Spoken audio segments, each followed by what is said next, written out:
We now know that alleged gunman is one of the two victims. Both victims have now been pronounced dead. Police say that gunman took his life inside of a home at Midway Avenue. You can see that is just blocks from Jonathan Law High School. News 8's AJ Walker live tonight at that scene with the latest. AJ.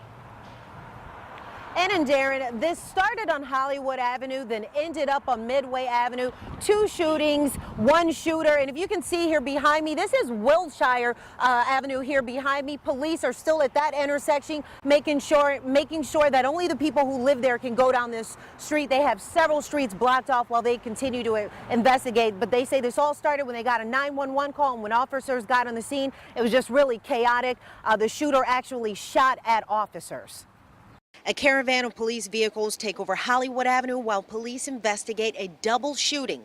Our communications room received a report that there were shots fired on Hollywood just right down the road, right behind us. Police say it happened just after noon after a man was found lying on the front lawn of a Hollywood Avenue home with gunshot wounds. A 56-year-old male who was bleeding from a chest wound in the front yard just down the road here in Hollywood. Police say they tried to save the first victim, but he died at Bridgeport Hospital. But the second man ran to a nearby house at 16 Midway carrying a gun. Police say he went inside, then put up a fight with police before killing himself. The officers responded to that house.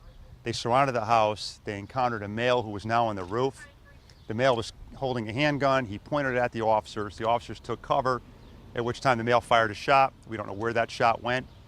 Shortly thereafter, there was a second shot, and the male shot himself in the head and died there on the roof. As a precaution, police say they locked down Jonathan Law High School because the shooting deaths are walking distance to the school. And they noted that it hasn't been a very long time since Marin Sanchez was killed at the school.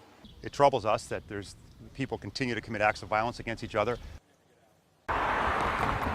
Police say they don't know what the men were disagreeing about or how they even knew each other, but they say at that second home where the shooter shot himself, there were other roommates who lived in the house, so they are continuing to investigate. Coming up at 6 o'clock, you'll hear from neighbors who talk about all the violence that's been happening in this neighborhood. For now, live in Milford, AJ Walker, News 8.